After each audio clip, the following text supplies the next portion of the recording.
we are, Psychedelics today. This is going to be a fun one. We have 4 guests.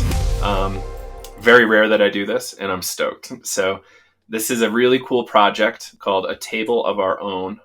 You can find it at tableofourown.org.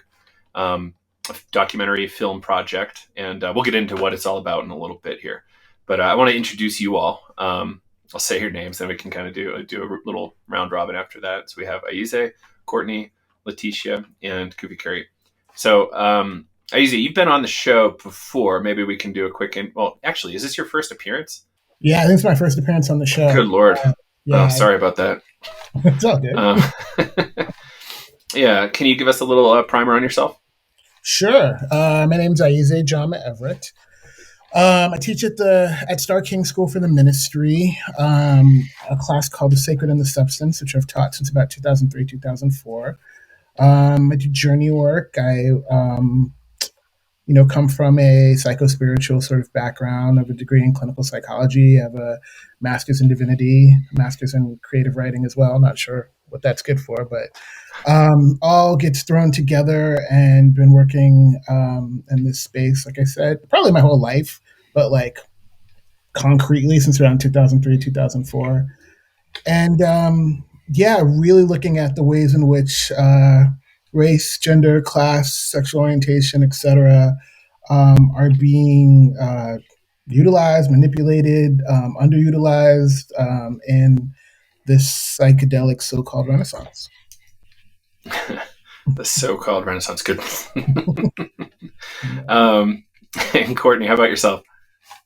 I'm Courtney Watson. I am a mother. I am my ancestor's baby. I'm a business owner. I am a licensed marriage and family therapist, certified sex therapist, mentor, supervisor, and I own and operate Doorway Therapeutic Services, which is a group practice of predominantly queer, BIPOC, and gender diverse folks. And we serve queer, BIPOC, and gender diverse folks. And then we recently opened a ketamine clinic, so we're offering services to our community by providers that look like us.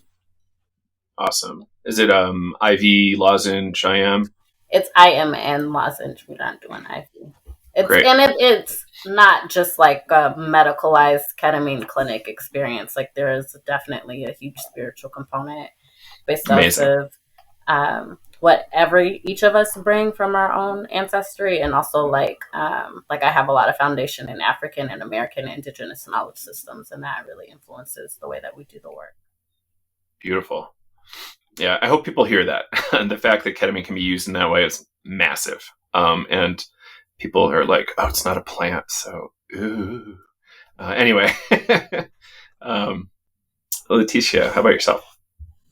Hey, my name is Leticia. I am Black, I'm queer, I'm femme. I am a therapist at Doorway Therapeutic Services. I do maybe 1% of the millions of things that Courtney does. She went through a list, but there's much, much more.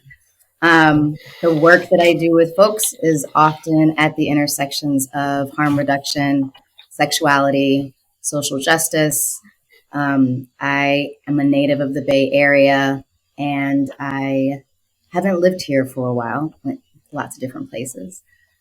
Coming back here, being able to connect with folks around this work, particularly for me through the lens of harm reduction, and particularly doing this work with folks of color, with queer folks, with trans and non-binary folks, and doing it in a way that where we all come from like a really, really specific lens about how we want to shift really the world from a space of healing. It's a relatively new experience for me, but it is also a remembrance and a coming back. And so that's who I am in bits and pieces. Really excited to be here with y'all. Great. Thanks for being here. Kufikiri.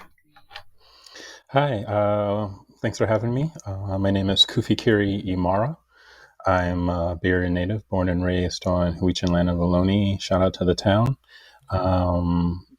And so really my path is one that's in all that I do in this space that's kind of considered the psychedelic space is really an extension of my own personal healing and spiritual journey, something that I've been on for most of my life and been fortunate to have parents that were involved in the civil rights and Black-led freedom movement. Um, uh, Both of them based out of San Francisco, but they worked broadly than just in the local scene. So the community of activists that they kind of came of age as a part of, whereas the extended family that I grew up around. So I grew up with a very strong sense of awareness around social responsibility, social activism, and so the way I show up in this space is an extension of that. My primary focus within all that I do is really around highlighting the important issues of education, access, and integration, especially as it relates to marginalized communities, however they may identify. And I'm happy to be here. Yeah, well, thank you for being here. So over the last few years, there's been a ton of action in the Bay Area, and it's really interesting to watch as an outsider.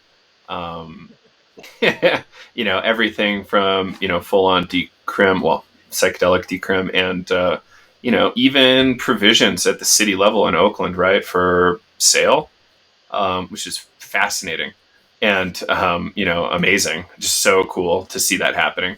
There's a lot of good that comes with that and a lot of bad. I'm curious, like, before we dig into the film, if anybody wants to share anything about observations in Oakland, or what it's like to be in the Bay, like, through all this, like, craziness.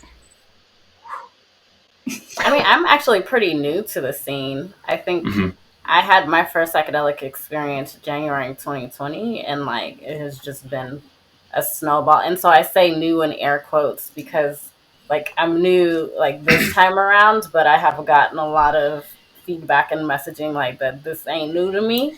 And like these past couple of years have just been a catch up. So it's been really interesting to be, I think, one of the people that have come to the space during this time, and especially with like the ways that Blackness and Indigenous folks and like people of color and queer folks are really like behind the scenes leading things, but also like demanding to show up to and be present. I'm kind of, it's funny, like I share a little bit with Leticia in the sense that I initially came out of harm reduction. I mean, I initially came out of actually 12 step. I was working in 12 step recovery. And I remember when in the 90s, when the whole Bay went to harm reduction, right, which sort of opened up a whole lot of different avenues in terms of how people develop relationships with substances that they were using.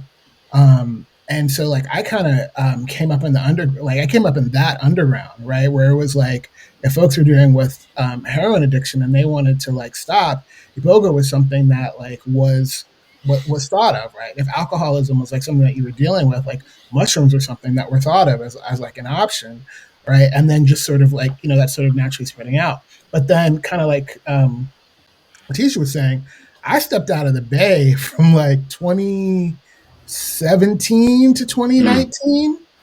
And I came back and I was like, who is this organization? Who is this? Who are these people? You were the Oakland blah, blah, blah, the church of wah, wah, wah, wah, wah.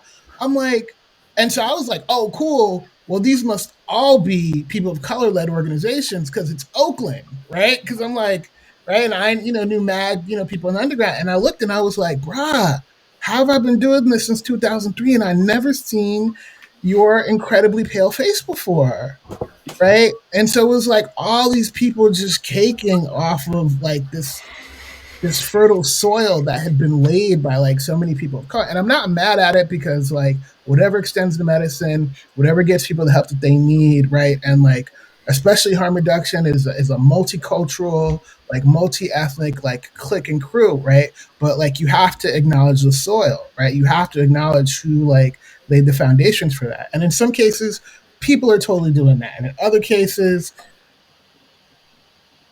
there's other cases. Yeah, that transition, like how aggressively Oakland has changed demographically is going to be like really jarring, kind of scary, honestly. So, yeah, cool. So I guess let's dig into the film, because this is a really interesting topic. I'm really excited for it to be made and then released. But who wants to speak about it first? I'm happy to. Kufikiri, you want to start, or you want to Sure, start? I'll be Scottie Pippen. I'll alley-oop it to you there, Jordan. Um, so, with the intention around bringing a conference together over a few days that is about highlighting and elevating the voices of various folks within Black psychedelia within the current moment and current landscape, and then from there. Having a come together of minds and voices that can allow for a more robust and holistic conversation than's been possible to do previously. And with that, taking a snapshot really of where we are in this moment as it relates to Black psychedelia, as it relates to the psychedelic renaissance, as it relates to really what I consider just an emergent moment of the mainstreaming of indigenous practices and plant medicine through the words of psychedelic, primarily leaning towards the clinical and research side, more clinical science. So with that, we're taking a more holistic view of what Black psychedelia means and is within this current moment, but at the same time doing that by showing the kind of historical context of how we just didn't get here. And then from that, we can build out that conversation around what's possible going forward. A la the name of the doc and the conference itself, a table of our own, because we really understand that with historical precedent, we do better when we do for self. And so with that, building a table of our own around what's possible going forward in Black psychedelia space. Alley to my guy. That was the dunk right there. I mean, I don't really have much else to say. Like, it's just that. Like, I think all of us have been in those rooms of, people doing this work. Different organizations, different educational organizations, different churches, different, nonprofits, and the rhetoric is always the same. We need people of color. We need more people of color. We need people. Da, da, da, da. That's all cute. My number one question is always why. Right? Like, why do you want me at your table, or why do you want us at your table? If it's because you know that you won't get funding unless you have one of us there, that's cute, but then that means that I'm your money, and so you should pay me, and that doesn't really happen. If it's because you want our ideas and our point of view, well, then I think the landscape would look a lot different if that were true, right? So what I'm seeing is there's a lot of like, we want you at our table, we want you at our table, but like, as people of color, we're not a freaking monolith, right? Like, we haven't sat at our table, right? We haven't shared our stories, the positive and the negative, right? We haven't collaborated on like, well, what's going to do best for like our communities, right? We haven't had those conversations. And so the conference is about, let's just sit together and talk. Let's like, where are we at? How are you feeling? What's going on? What do you need? Do you need a hug? Can you get fed? Can you be comforted? Can I hear your knowledge? Are you willing to share yours? Can we get that back and forth going? And then once we have that, well, let's document that, because not everybody's going to be able to come to this, right? And so what we need to show is like, hey, this is how we do. I went to the psilocybin cup in Oakland a couple of months ago. One of the greatest things about that, it wasn't a person of color only conference, but it was led by people of color, and the vibe was just different. Right? It's just a different vibe when people of color put something together. And I don't mean that to be offensive to anybody or like off-putting to anybody. But like, if you're gonna have a truly diverse space, it can't just be everybody doing shit the dominant culture way. So what I believe, correct me if I'm wrong, but what we're looking for is not only to have that different space, but to show how we do our thing. And then to give people hey, you do your thing, and then let's have a truly diverse group. Let's have a truly diverse sort of stance, so then we can actually move this work forward. Because as Leticia said, when Black folks win, we all win. can we talk briefly about what a Black-led event like? What about it feels different for those who might not be aware? Oh. Feels like it's a hug. interesting. Yeah, right. Like as you were saying, like, could we talk about it? I found myself feeling like the words and language don't really cover it, right? Like you feel it. It is, there are no words that really describe it, but as like it's like this hug. It's warm. It's a bath of warm water. It is, it's not just me in this space. It's, you can feel all this genius, and it's old. It's old. And there's something about that, I mean, even just speaking about it now, I have chills. Because it's ancestral, it's spiritual, it is grounded from within, that then allows that sense of self to not just be an individual, but it's who I am as a collective to all of y'all. And there's a sense of responsibility, I think, that shows up. There's a nurturing of sorts that happens in spaces with each other, where we hold ourselves accountable, not just when things go wrong, but we hold ourselves accountable to loving on and taking care of ourselves too. And that I think is often what's at the crux of the healing piece of this. I mean, also, sorry. Go ahead. Go, Courtney. I was thinking of like rest. Like I also don't have like words, just concepts to describe it. It's like rest and warmth and like good food. You know that feeling when you get a good bowl of food and you're just like, oh my God, this is like, if like, I feel like it feels like that. It feels like laughter and joy and fun and silliness. And then and I think from that is where like the genius is like comes from or springs from. And so it also feels like ingenuity and advancement and technology and progression. And I think the way that we're answering this question is also an indication or a demonstration of the difference. Absolutely. Yeah. I'll say real quick, just that, like, the Black body is the most policed body in the U.S. And it's not like we're unaware of this. So when we're in like non-Black spaces, we are aware that we ain't being policed. And I'm not talking about by people in uniforms, right? And I think, I've given you shit for this before, Joe, but like the psychedelic, right? It's a white term. It's a white culture, right? So like Black people in white spaces are policed. Black people in psychedelic culture are policed. I know that just by doing journeys with folks, right? Black people journey sometimes differently than white people. Mm-hmm. So when we have a place where we are not being policed, the shoulders go down, the turns and the smiles go up, right? All that oxytocin, all that serotonin, right? All that neurochemistry of not being observed shifts. So then we can start having those peak experiences that like everybody's talking about, right? Can't have that peak experience if I know you're watching me sing if I'm going to fuck up in some way. That makes no sense. With all the talk about setting, right? And set again, right? The piece that I appreciate that brought me into this world through the lens of harm reduction was like really understanding what set and setting mean and holding that not just for folks who are in journey space or psychedelic space or with entheogens, but holding set and setting for folks who engage in all kinds of ways that we alter our state of consciousnness.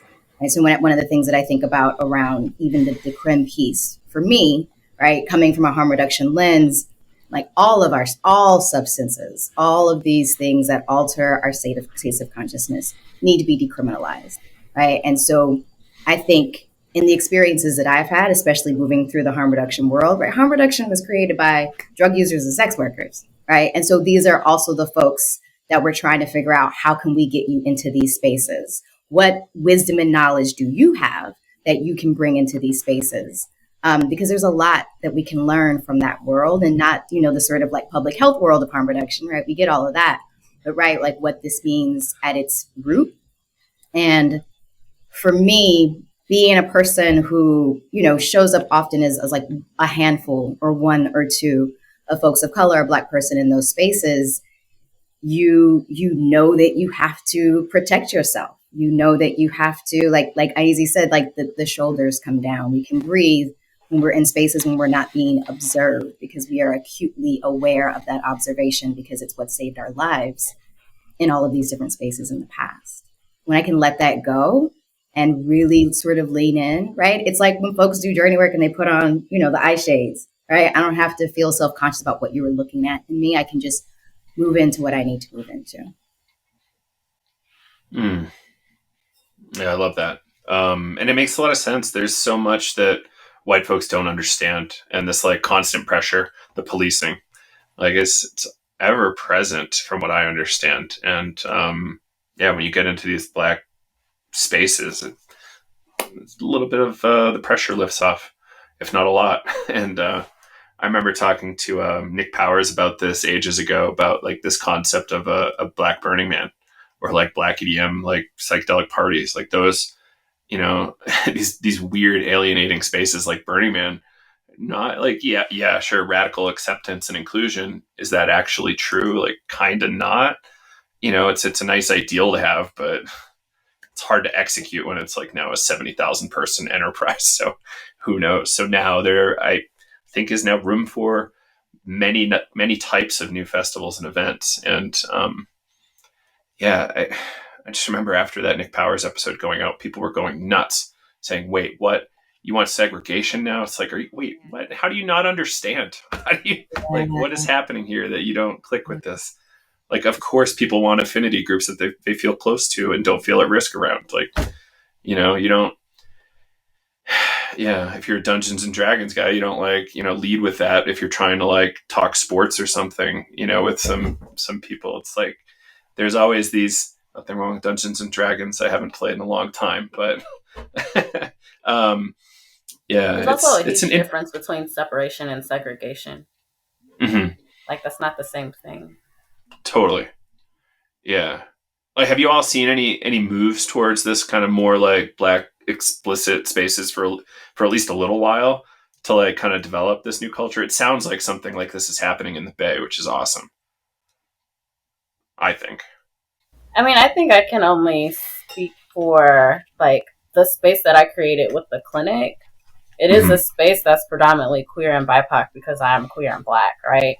And again, about the safety piece, yeah, I think there were plenty of therapists, there's not a lot of us that do this work, but those of us who are people of color and or queer that did this work saw the need for a separate space. And so I think that's where the move towards having this space looks like, and why I'm so invested in this conference, and why I'm so invested in this documentary, and why I'm so invested in creating more spaces like this, because it does feel different. And so I think it's when we sit with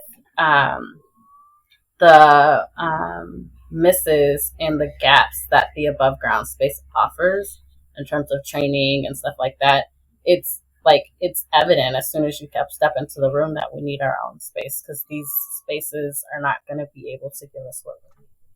And if anything, they'll harm us. Can you speak a little bit to what's missing in education and experiential spaces and clinics? Sure. I can do it through a story. There was a researcher who kind of has this infamous now amongst people of color saying about the way that he views the psychedelic renaissance. And what he says is it's like Columbus discovering the new world. And he says it with awe and magic and wonder. We're like, Columbus discovering the new world. My first thought is, what the fuck? Are you kidding me? Genocide? This is where we're going to? You know, and the fact that statement could even be said with awe and wonder about this process is problematic. And then I also realized later on that he was absolutely right, and that's exactly what this is. This is Columbusing. You're right. That is what the psychedelic renaissance is. It is deciding that you're discovering something that already existed for thousands of years, and you will name it because you're white. And that is also a problem. And the fact that that is also what's happening, that is what I see. And that is why we're like, nah, fuck this. We about to create our own. Right. Like the whole scene is kind of,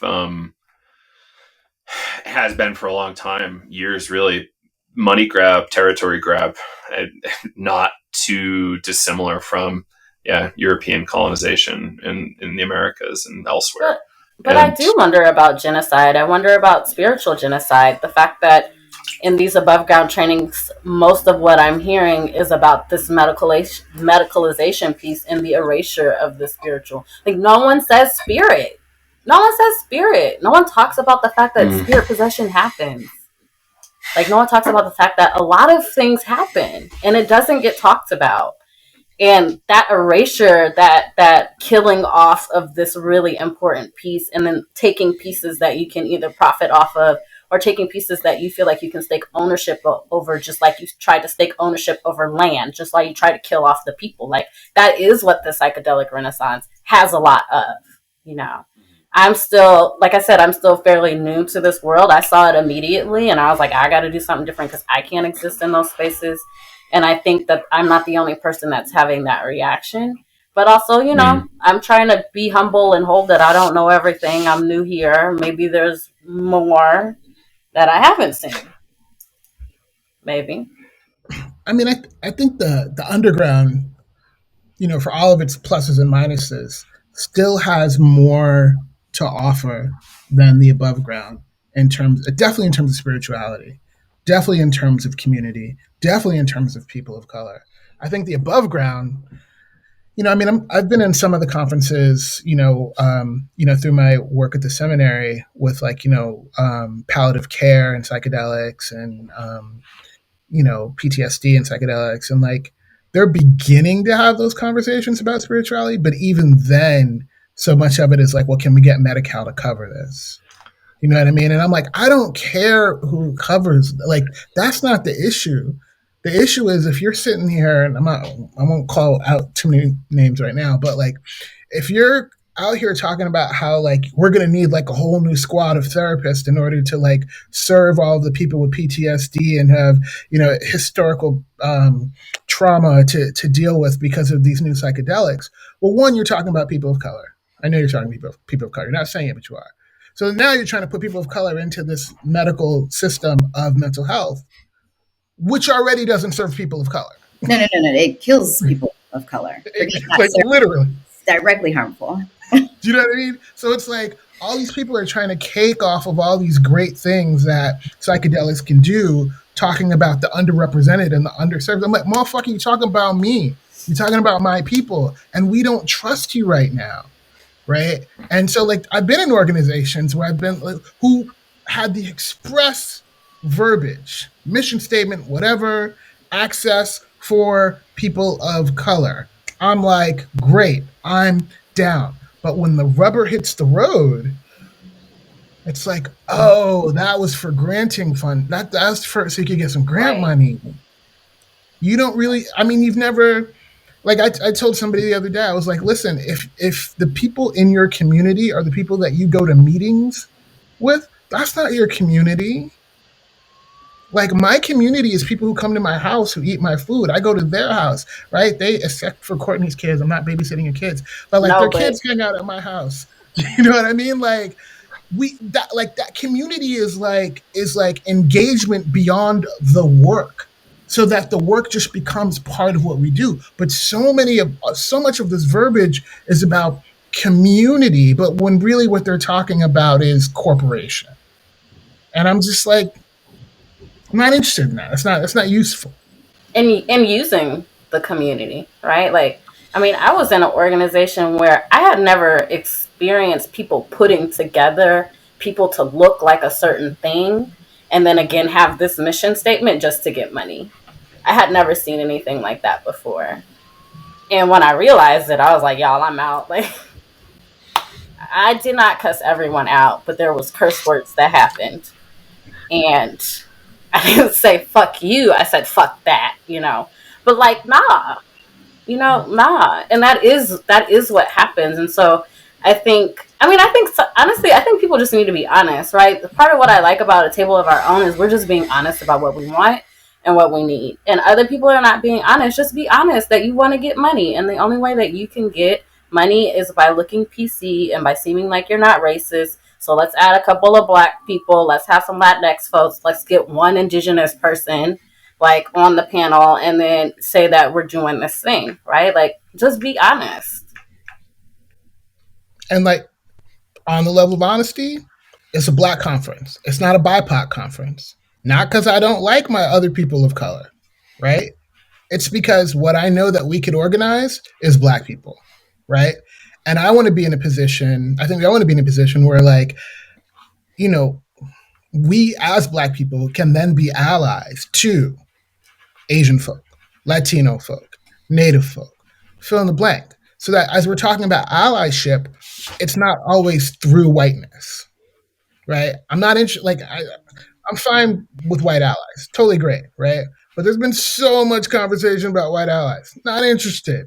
Far more interested in, hey, there's a Latino Asian, conference on native on Chinese medicine and psychedelics and native and Mexican psychedelics.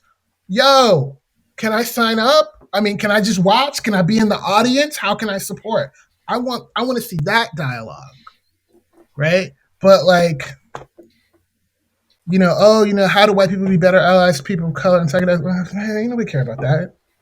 And honestly, that's not going to spread the word, right? That's like preaching to the choir, right? If you really want to get more people into this, then it's going to have to be more accessible to people who don't look like the people that are already doing it, don't speak like the people that are already doing it, don't act like the people that are already doing it. I'll just take a moment to jump in here and just to piggyback on a lot of what's been said. So to that, those that are oppressed are never surprised by the tactics of the oppressor. And so in that, in an environment that's oppressive, especially around an identity of ethnicity made up around race, that's an invention in and of itself, we understand at a very young and early age, whether it's the awareness of the environment we're in or something taught to us by an elder, for survival purposes, because of the nature of historical precedents, we have to adjust who we are for the environment that we're in for survival. Understanding that there are those in the same society that expect the environment to change to them because that is the way things have been set up. So when we're in an environment of a Black experience, of people of the African diaspora, understanding that that's not something we have to do in that space, like others said, around being policed and thus having to police themselves, there's a uniqueness around that. As well, given the historical precedence of the experience of the African diaspora through the slave trade, we have ourselves, as Ayize was speaking to and others have spoken to, around ancestral and spiritual elements. These are things we've leaned very heavily into just to be able to survive. So in that way, we have made ourselves, our communities, our families, the medicine that we need to be able to navigate and not just survive, but actually thrive. Right. So we can see where in the 1920s, when strange fruit was the name of the game, yet jazz music and blues music are coming about. And the civil rights movement, soul music, R&B, when crack was hitting the hood made hip hop. So we alchemize so much of the toxicity and the poison and that which is sent to kill us into the very thing that can be medicine, not just for ourselves, but for society. So that's why when we say when Black people win, everyone wins, that's what we're talking about. And that's what we're referencing. So when you have a space that's allowed to be fully expressive in that way holistically, without the judgment from others that don't understand around the why of it, the question begs in and of itself the ignorance around the necessity of such spaces in that way. So having such a space, being the medicine for ourselves, that we can thus be the medicine for others, because the very fact that's why it's called the Black-led freedom movement. That's why I'm so proud of having that example in my life growing up, is that it was a freedom movement led by Black people, because people understood in the historical precedence of oppressive Western society and colonialization, if Black people can get free, anybody can get free. Amazing. What was the name of the movement you came up in, or that was around when you were growing up? So my parents were a part of a Pan-African movement based out of San Francisco in the late 60s, early 70s. So they worked with a local chapter of CORE at the time, who was also involved nationally. And my father had friends who pursued other paths, whether it was the early years of the Nation of Islam, whether it was Black Panther Party, whether it was other more Black nationalist movements at the time. The efforts that my parents were involved in were in Pan-African movements at the time and about social equity and sustainability. So when it was the era that Black people could only get hired as certain jobs or roles, whether it be the nanny or the housekeeper or anything like that. You want our money at the department stores, but we can't get a job here. You want our money in your bank accounts, but we can't work at your bank. And so the strikes, the boycotts, the efforts locally done to make those changes were things that they were directly involved in. And so those were the examples that were shown to me growing up as a child of what it means to, as my mother said to me, you might be in a minority in this country, but you are not a minority yourself. And understanding that there is a historical legacy and precedence of being part of the global majority that extends beyond the narrative that we're fed here in this country around who we are, who we can be. And so in that way, building a table of our own, we're building a narrative of our own. We're saying for ourselves who we are, what we're capable of, where we're going, what we're going to do. And we're not asking for anybody's permission. We're telling you we're going to do it, and we're going to do it. Ashe. Preach. Yeah, like this is kind of a big thing. Like we have so much agency, and people decide to just fall in line as opposed to build the party ship you want to be on, and I'm so happy you all are doing it. It's time.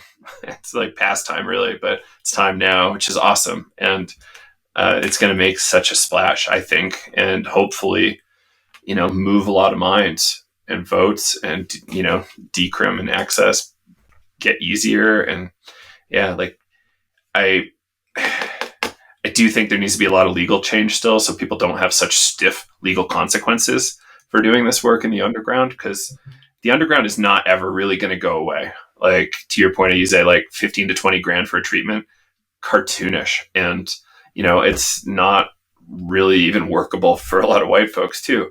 It's just like the underground will persist.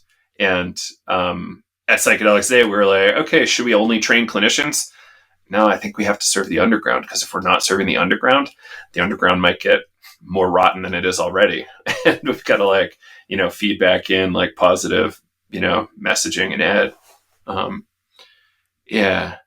So I'm just so happy to hear all this.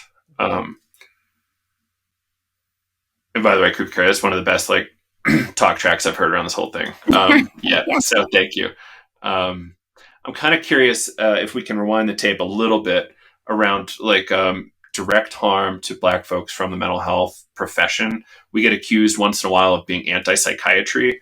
My line is, I just have a lot of critiques of psychiatry. I'm not necessarily anti-psychiatry, but I'm kind of curious about these harms, because we do have psychiatrists that do listen, and they can learn from you all.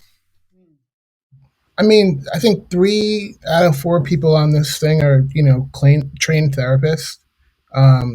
So it's not like we don't believe in therapy, right?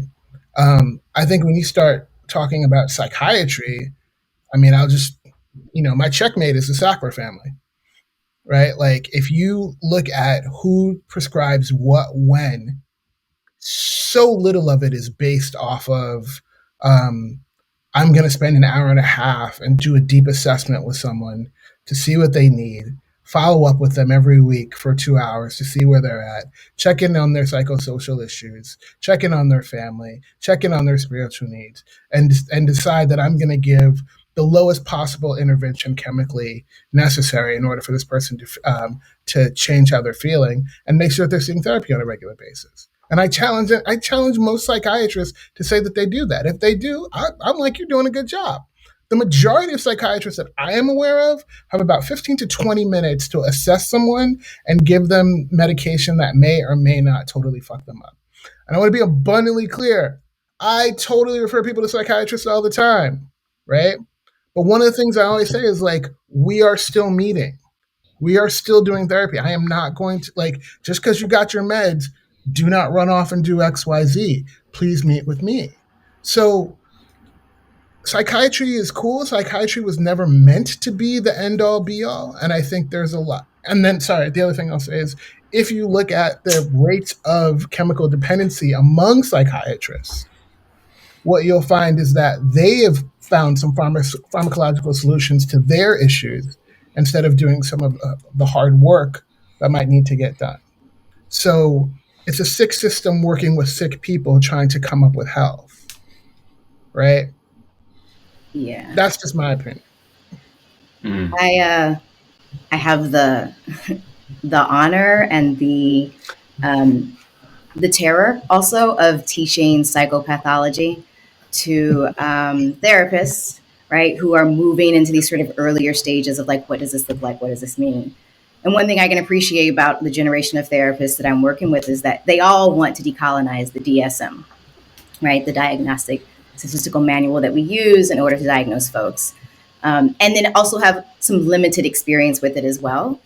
The thing that I think is always important for us to come back to is that all of these things that we engage with, whether it's our educational institutions, whether it's, this idea around productivity and how capitalism impacts us, or whether it's our medical institutions, including psychiatry and psychology, they're all microcosms of our larger world, right? And so if psychiatry or even psychotherapy and psychology aren't trying to have a critical lens about holding an individualized biomedical pathologizing view about how people navigate struggles and issues in our lives, then we are going to engage in harm, and we're going to particularly engage in harm towards folks who are directly impacted by colonialism and capitalism. And then what we see is a response to that, right? And so instead of pathologizing the container, instead of pathologizing what it is that folks are experiencing day in and day out that brings about the kinds of suffering that we see, we place all of that in an individual person. And the way that none of us heals on our own individually, right? And so with psychiatry, I think anything, again, that alters our state of consciousness can be used in ways that are helpful and useful, and they can be used in ways that are harmful. But there is this way that we get really individualistic, we compartmentalize things, and we don't consider the whole person, and we don't consider the relationships of that person. We don't consider the society that they're in. We don't consider culture. There's so many pieces that we often are missing. And then we wonder why there's stigma to mental health issues. We wonder why people don't want to take medication, because what does that mean, right? And as a person who sits with folks and talks to them a lot about the options they have around their healing and how one of those can be bringing in pharmaceuticals, it's really important that we are able to sort of step back and see all of these pieces that we're so often missing. And the people that I do this work with, they don't see themselves as individuals, right? They see themselves as connected to, they see themselves as a collective self.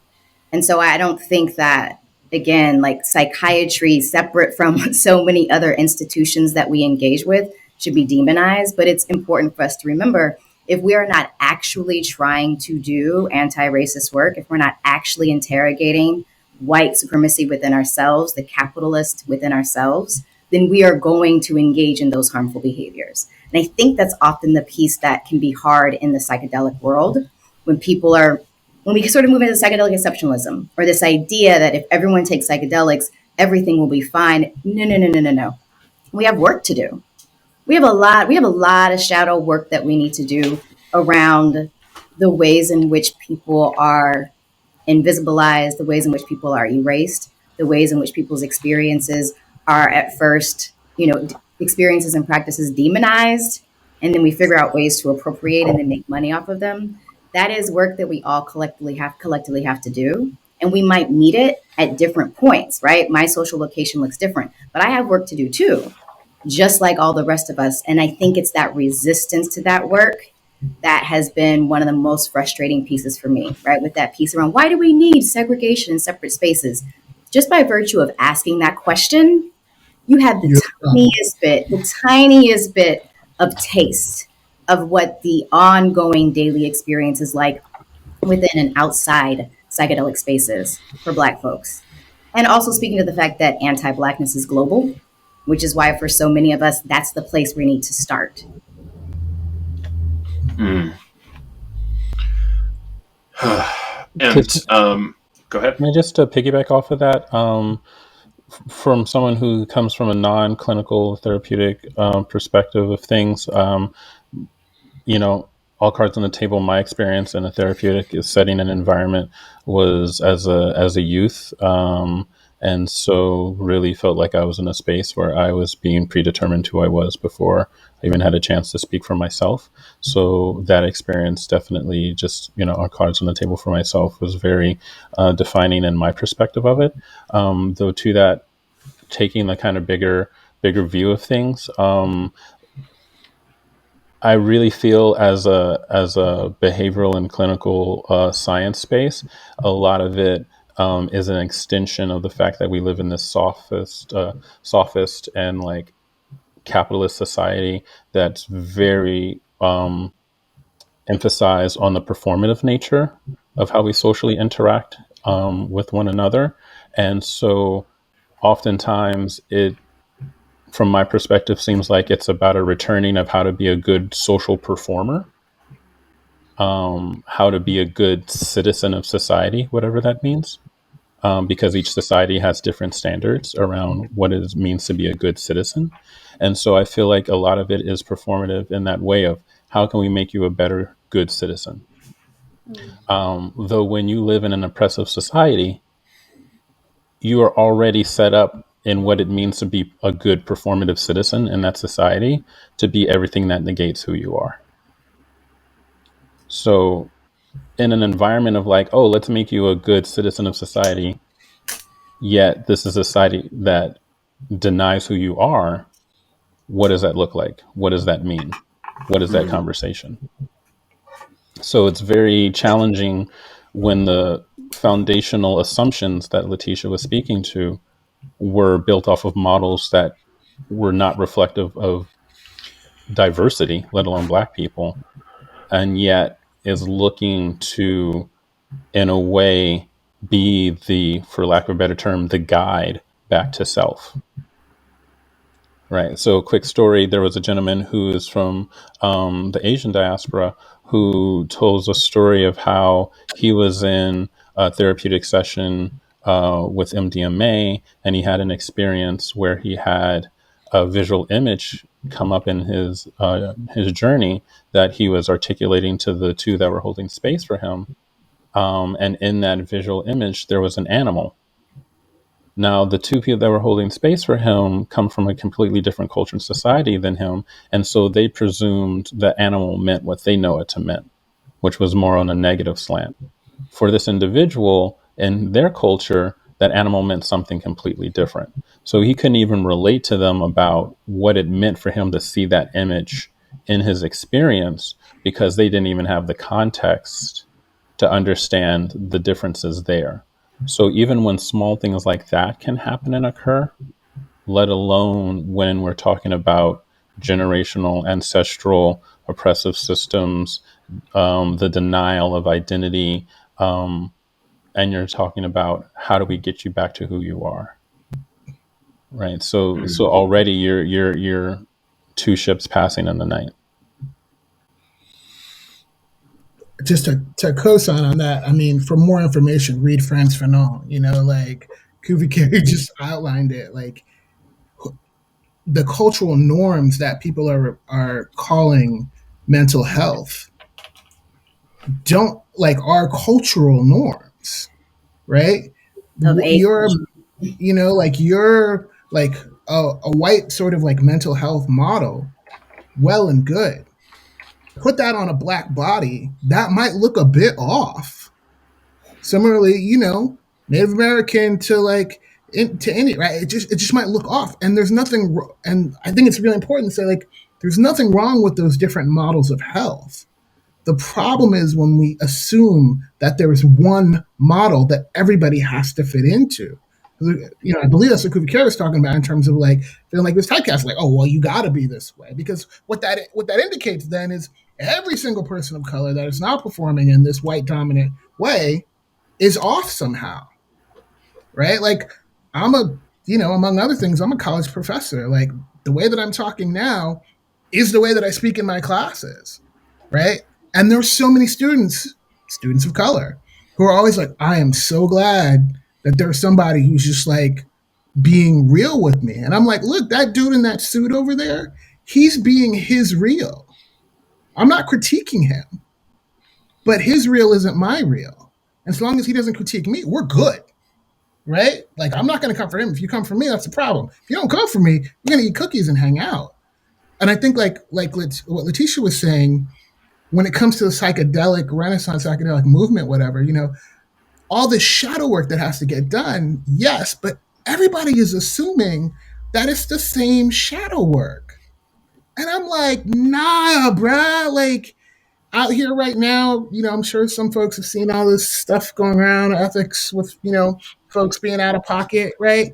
And like, I've been around a lot of those folks. And I'm telling you, like, I saw that shadow work hella early. I was like, this is funky as fuck, right? One of the great things about having a diverse group of people together is that we don't all share the same blind spots. So when you have a person, and I'm sorry to use ableist language, we see different things, right? So if somebody were to say, if I would ask somebody, why do you want a diverse group here? If someone came back and said, because I know there are things that I miss that people of color don't tend to miss, and I want them on my squad so that I can see. That's somebody I can get behind, right? But if it's like, well, because we need it for the pictures, or because, you guys are really cool, or because I like dancing, then I'm like, well, then, it's a different conversation.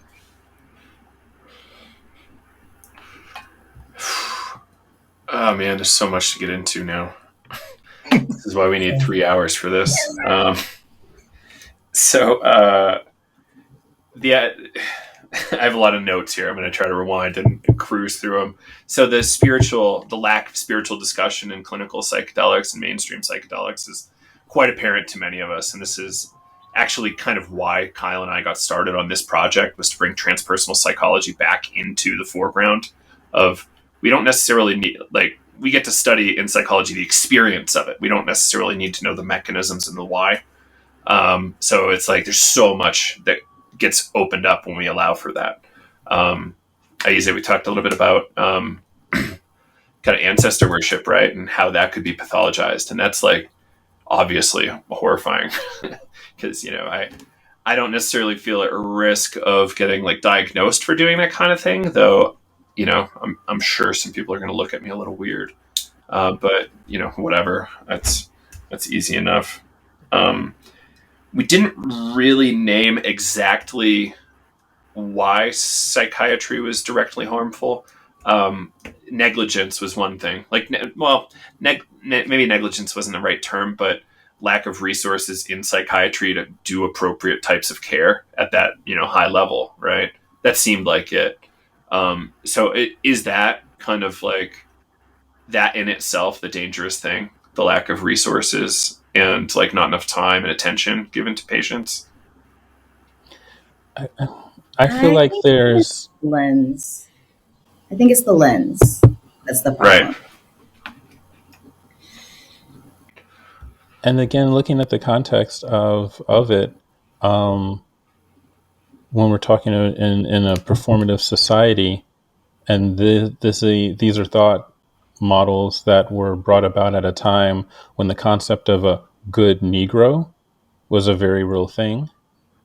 And so how have these concepts been able to evolve, if at all?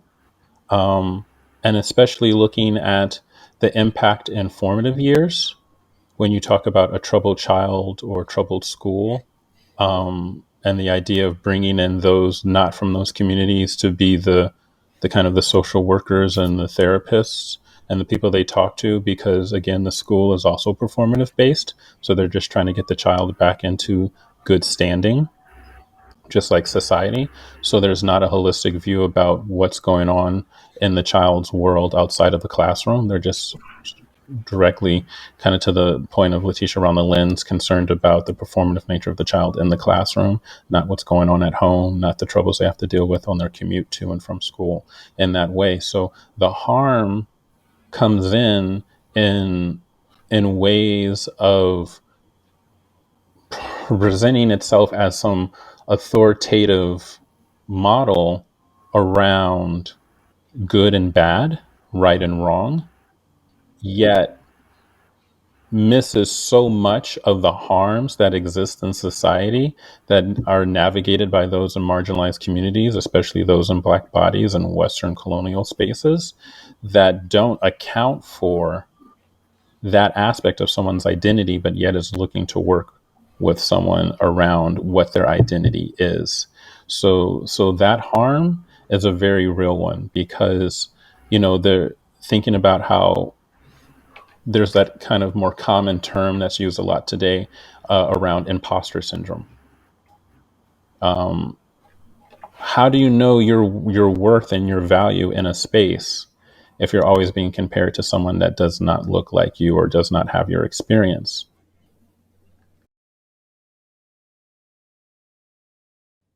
All right.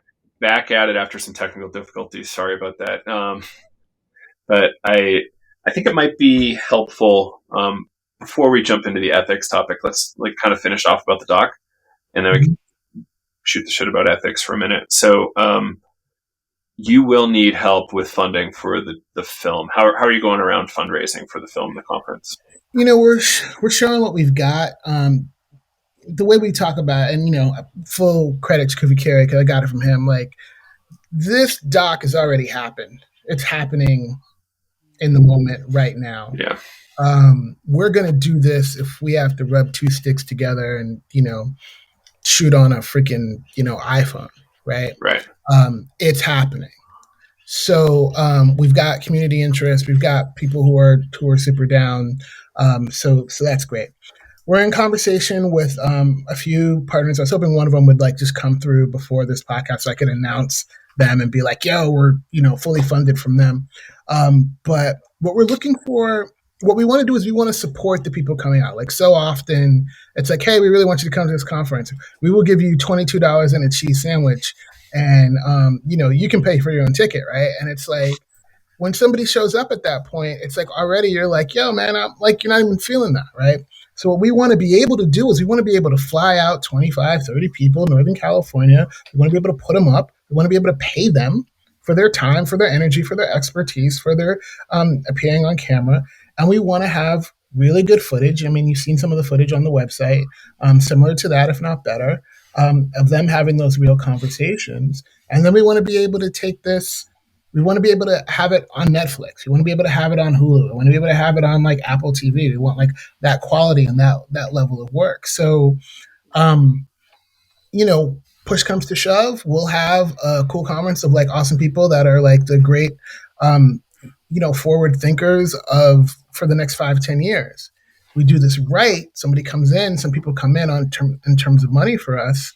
Then what we have is something that's more of a cultural touchstone, something that can tour different cities, Detroit, LA, Miami, New York, right? And have those meetings where we can all sit down, have some of those people that have been at those conferences come in, have conversation, have local community conversation, keep it going that way. So we're going to do it. The scale to which we do it depends on how much money we get. Mm-hmm. That's extraordinary. First off, I just want to be like, where was this cheese sandwich? I ain't got no. What conference was this? Ain't nobody give me no cheese sandwich. Okay, I missed that one. All right, but I'm working to get to Ayize's level, so there's that part. But where the cheese sandwiches come. You know what I'm saying? Probably grilled too. Anyway, but yeah, to follow up on this point, and like I was saying before, this is going to happen. This is the moment that's happening, and we're just looking to capture it.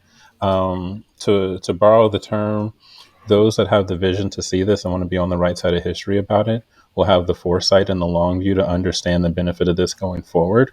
Those that want to be short-sighted and just think about like quarterly ROI are going to miss the boat, and that's fine because the boat's still going to ship and sail. So to that, the scale to which we can make this happen, or more so I should say, the scale to which that it's being called to happen, and we're really just showing up to fill in the pieces to make it happen to the point that it's being called to, is going to happen.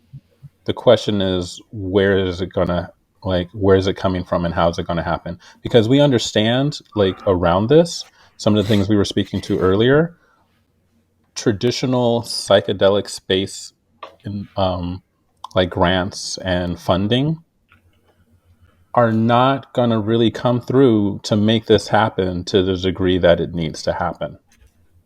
And if you want Because of that. branding on this, if you want any kind of like banner and your little thing, nah, we don't want your money. We don't want your money. Sorry. Or if you're someone that says, yes, there's a lot of groups of Black people doing stuff right now, and I've given them all a few pence. Why would you need more?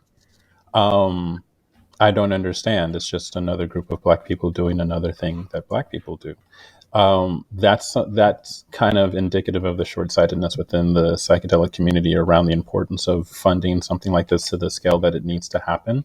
So we're looking to go to non-traditional sources for this that have that perspective and understanding of the importance of why this needs to happen.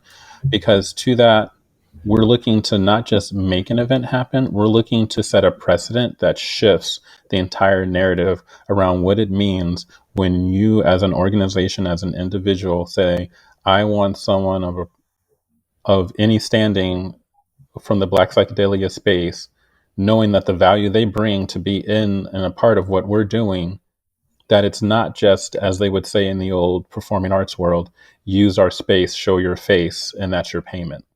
Like, we have a great platform and you're going to get so much visibility, like that's your payment. Like, we're shifting that whole narrative. Like, that's just going to go out with the olden times and the old world. Like, now it's about understanding, as they say, know your worth and ask for it and get interest for the ancestors, right? So we're looking to just shift that whole conversation. And that's why it's taking more of a push and it's taking more effort to really go after those that have that perspective and the ability to step up in that way. We're willing to have that conversation with anybody that's willing to understand the vision of this and what we're looking to make happen. But again, as I say, also understanding that making this happen means that we're having to go to very like non-typical and very diverse sources for backing to make this happen, because most folks in the psychedelic space don't quite get it.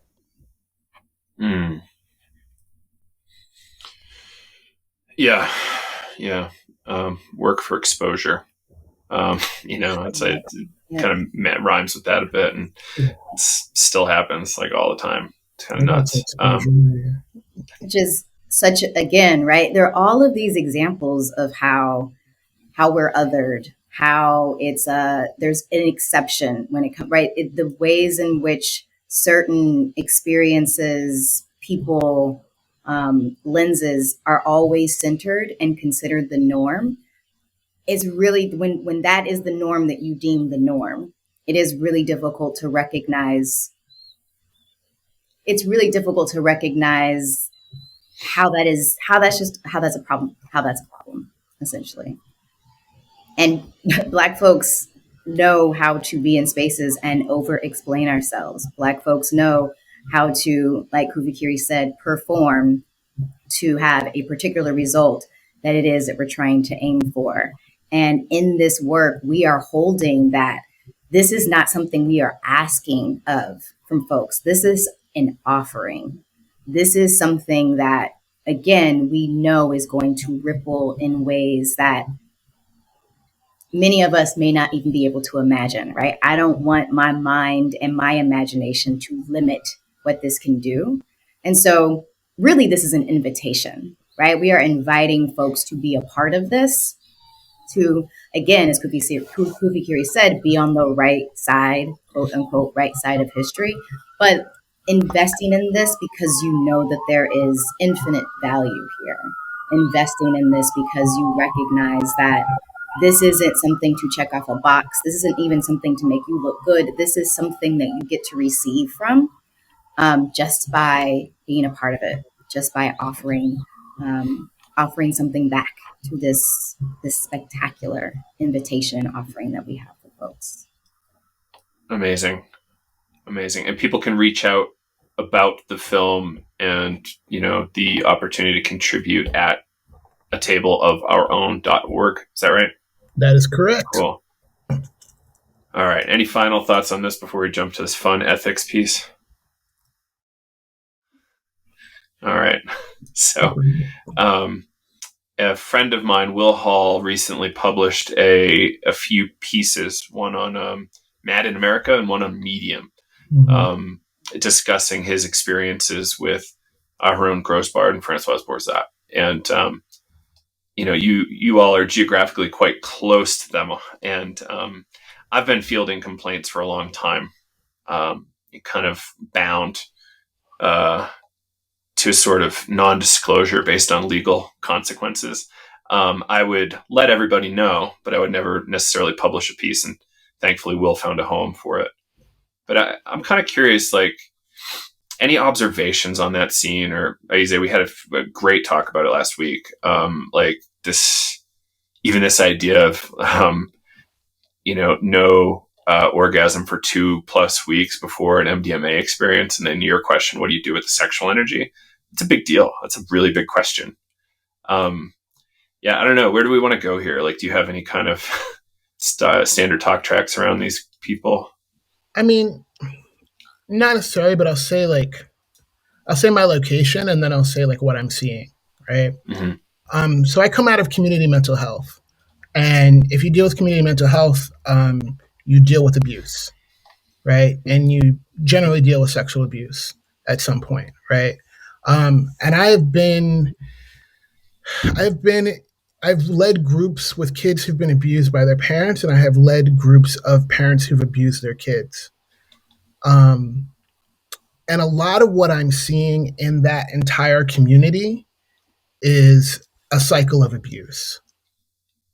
And what that looks like is not that everybody is abused, but that everybody feels that they have to take a side, right? And that there are some people who will come forward and say, hey, this thing happened to me. And like a lot of abusers, some people, nope, that didn't happen to you. And when that happens, there's this crowd watching, right? Sometimes it's called the family. Sometimes it's called the group. By the way, this also happened in group homes. This also happens in juvenile hall. This also happens in foster care, happens everywhere, right? In that crowd, what I learned to assume was that there were other people who had been abused. And what they were looking for was to see how the group responds, right? So what I'm seeing is there's a bunch of people looking at how it responds, and there's people who have said, I don't care what anybody else says. Francoise and Aharon, I'm going to stay with them no matter what. That's a position, right? There's other people that are really rageful and really angry and being like, fuck them and go to hell, and I don't want any part to do with them. And that's a position, right? I'm going to say, as someone who's been in those systems before, and as someone who's had conversations with both of those people and worked with them in varying ways, there's nothing that I can think of that excuses abuse. Now, someone who's abused someone else who says, I fucked up. I apologize. How do I make this right? I'm willing to have that conversation. Absolutely. But if people are in a position where they're saying, I didn't do anything, you don't know what you're talking about, like, I've heard a lot of conversation about like, well, how do we have room for forgiveness in the community? How do we have room to let people back in? Yo, you got to ask for forgiveness first. We are jumping ahead. You know what I Right? mean? Like, you got to start with the I fucked up. And I haven't heard the I fucked up, right? Because what that is, because here's the other part in the community, that crowd that's watching, there are people abused who haven't said anything. There's people who are watching to see which way the wind blows. And there are other people who have learned from the abuser, right? There's this thing that everybody who's been abused abuses somebody else. That's not true. In fact, most people that are abused do not abuse other people. But everyone who's been abused has learned from an abuser. Does that make sense? Right? So there's other people. I fully and totally believe more stories will come out, not just about Aharon, but about people that he has trained that have poor sexual boundaries. That is something I did see in that training and that program, that there was an anemic conversation around sexual boundaries. And I brought it up. Like I told you, I was like, yo, what do you do with this? And they're like, well, you don't have sex with a client. Yo, dude, I got a master's in divinity. I got a master's in clinical psychology. I know this. I'm very clear. I'm saying, what do you do with this energy? If someone's on MDMA and you told them that they can't have sex for a week, and then they're in a journey and they're taking off their clothes, never have sex with the client. Yo, man, we gotta do more than that. You gotta have more than that. And when you don't, on a training level, right? So we're talking about abuse in terms of individuals. On a training level, that's anemic. And so that's the thing that I feel like is getting missed in a lot of this, right? It's very personal, right? But if you're, I used to joke, I called those folks the DJ Khaled of psychedelic training. We're like, we the best. I'm like, oh, for real? Oh, you the best? You the best? So first of all, you don't got no people of color in your program, and those that do admit that they don't know how to work with people of color because you haven't brought that in. That's one, but you the best. Now you got sexual boundary issues that you don't know how to cover, and you got people all around the country doing fucked up shit. But you the best? You the best? But MAPS and CIS and all these folks are going to rely on you guys because you the best? This has been going on how many freaking decades, but you the best? Come on now. I mean, no sense. That's my opinion. I will say, as a person who, again, like Courtney said, I'm new in a lot of these spaces, and so I haven't had experiences with lots of folks, these folks in particular. But what I will say is one of the things that we need to be thinking about, if we're thinking about like a restorative justice or a transformative justice lens, is that every single one of us has the potential to harm in ways that we would never imagine. The moment we decide that we need to separate ourselves from that potential, the moment we say that's a thing that other people do, the moment that we can't have, again, that sort of introspective work to ask ourselves, what's my shit? What's my stuff? What are the things that I am not holding myself account to? What's the work that I'm not doing that then will lead to harm to other folks, right? And so there is this way where, of course, defensiveness is going to come up, but I think that some of that can come from this place of, ooh, what happens if somebody harms? When the question needs to be, what do we do when we harm, right? How do we then, like Ayize said, how do we have also a space where people can say, oh, someone can say, ouch, and then whoever it is that is responsible can say, whoa, I'm sorry, I didn't recognize. What can I do? But when we are spending so much time trying to move away from that possibility of harm, when we spend so much time trying to separate ourselves from people who do things that we all do harmful things, right? That doesn't make it okay. But it is important for us to have the sort of work, again, whatever that shadow work looks like, where we recognize that this is something, especially if you get some power, right? We haven't even talked about that layer and that level of power and what comes with that, but recognizing that this is something that I potentially could do. This is a way that I might impact someone. And if it's not that, there's another way that I might harm somebody else. And so then what does that look like for me to be able to engage in that process of forgiveness of self, acknowledgement of what the work that I need to do, right? We're all works in progress, and that's okay. But what is it that I need to do to set aside that defensiveness and that ego so that I can receive when someone says this? I can be uncomfortable with what that pulls up in me.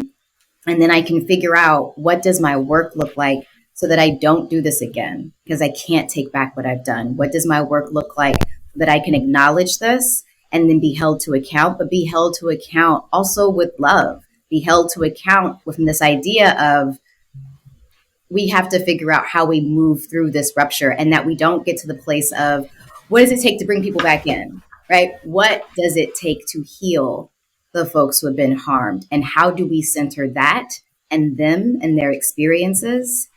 And then we can think about what it looks like to bring full folks back in. But there are many steps that we need to take. And there's a process that has to be brought into this, particularly for the folks who have been harmed, where their experiences are centered, where they are asked what do they need and what they want. And then we can think about, after we've done that work, is this an environment? Is this safe? Have we all in this community done the work? Are we doing the work that's necessary so that we can invite folks back in? Have they done their work? We all have some level of responsibility around this piece, and not just trying to get away from it, not just pretending like it doesn't happen, not just I got to hold on to these folks because they have power, right? So much of that is clearly being guided by fear. And I wanted for my things, one little thing of like, there is a tendency that, like, that she's talking about, to like diffuse responsibility, right? And a way that abusers diffuse responsibility often is by making it a communal responsibility, right?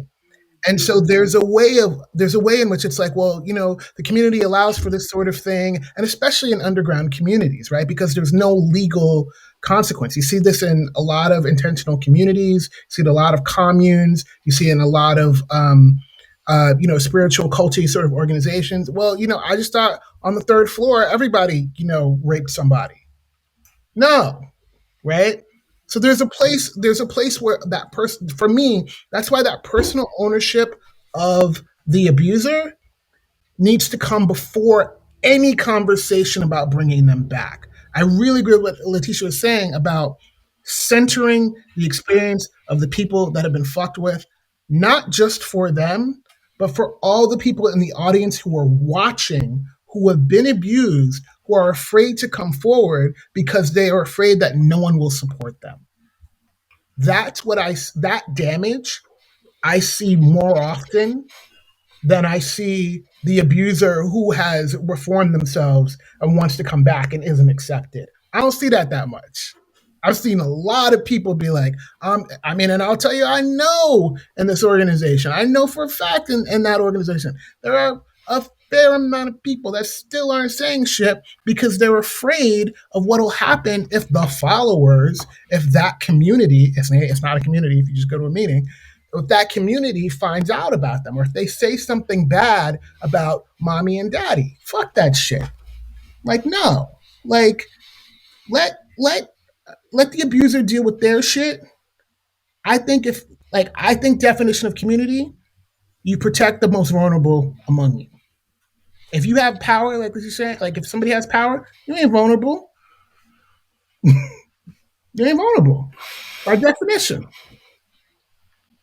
And just to kind of piggyback off of that, as the person most removed from what's unfolding in this dynamic, so I'm just kind of offering that kind of bird's eye perspective from the outside in, piggybacking off of what both Leticia and Ayize have spoken to, but what Ayize was just regarding as far as those that have been abused and how they are looking at what is unfolding and going on, and then deciding accordingly what their actions are. So too are those that have the potential to abuse, also learning from how the quote unquote community is handling these situations to see just how much wrath they will be exposed to, or understanding that, if I just get myself to a certain position of authority or power, I am now so far removed from being able to be persecuted or held accountable, and thus can employ any type of avoidance mechanism that I want to, because I'm now in this position that protects me. So there's both those types of individuals, or more so I should say, both those types of mindsets that are learning from what's unfolding of what is allowed, what is acceptable. How does that differ amongst people in a hierarchical structure where there's authoritative positions and power in that way? And so they're all learning from that, and how to move forward. Because I truly feel it's how we make the choices when no one's watching and no one's holding us accountable, that are really speaking to the more deeper nature of how we would approach anything when someone is watching and we are being held accountable. And to kind of circle back on the topic of what we were talking about with the table of our own, the fetishization of Black bodies in colonial society, in the psychedelic space. let alone when you're dealing with altered states of mind, let alone when you're dealing with transference, let alone when you're dealing with people in very deep, vulnerable places. And again, we were talking earlier about how, those in Black bodies policing themselves in environments because of the risk of harm. And then you tell somebody, well, I want you to relax. I want you to turn off those kind of awareness and sensors within yourself that keep you safe. I want you to kind of put those on mute for a second and trust that I got you. Right. That piece, we don't talk about it enough, right? We are asking people to intentionally move into vulnerability, and we are asking them to do that under the guise that we will not cross boundaries, that our job is to hold this safe container. You can't hold a safe container if the container hasn't been safe in the first place. And I can't hold it if I haven't done the work that I need to do around what safety looks like for other folks outside of myself. This is not at all on topic with the ethics piece, but I do want to say, because right, there's so much seriousness to this, but like one of the best medicines for me is hearing Black people laugh. Like the way that we laugh it's magical in its medicine. So the other thing that I always feel like we have to bring into these spaces is joy and play and fun, in the ways in which that like Black folks know how to create comedy and joy and laughter out of the darkest shit. And so we can sit in these conversations that are hard and that are heavy and yada yada, and then I can leave this space and go have a fucking ball, partially because I'm Black.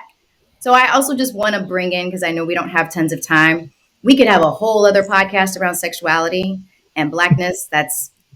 I'll show up for that. But also how important it is to think about what happens in these spaces, right? Black folks, when we're in spaces together, we're not all sitting around talking about our trauma, right? No. We are often just connecting with each other and laughing with each other and holding each other. And so this conference is also a space where we can heal through play and joy, and movement and dance and all of the thing, and right, everything about how we navigate the world that brings so much flavor, including the joy. Black joy is a whole other kind of medicine that is always present when we gather. Yeah, for sure. And co-signing all of that, because this will definitely be a conference that will be documented, that will be about all the ways that we can be creatively expressive holistically around our whole identity and who we are. Because that's also one of the unique things when it comes to dealing with those in Black bodies that are dealing with the harms that they have dealt with and navigated, is that when you're in a space with others that understand that from a lived experience and can empathize, they're not going to ask you to relive that experience to educate them about it or to give them any kind of deeper insight about that experience. We can talk about it with that understanding of the impact that it's had on the other individual, and also do it in a way that allows for the authenticity of it to be expressed without it being the sole emotional element of the moment. So I can talk with some friends. We can be chilling, whatever, doing whatever. Somebody could be like, yeah, and it could just be a check-in. Like, you good? Yeah, actually, nah, this happened, that happened. Okay, word. No, I feel you. All right, let's work through that. Let's see what's good. Hey, but at the same time, yo, blah blah blah. What this comedian say, or this TV show, or this sports moment, or your cousin crazy, but whatever. And it's like we can allow for the full complexity of who we are. That's what I was saying before when you're talking about performative models about the good citizen or the good Negro. It doesn't allow for the holistic full expression of who an individual is. So when we're talking about how we can relate in these spaces, because to Letitia's point, that you get like black joy, it don't show up on your doorstep. That's cultivated, right? So when someone's like dealing with an oppressive system and they're still able to laugh like Ninjas. that's why that's medicine, because you knew what it'd take for somebody to be able to access that.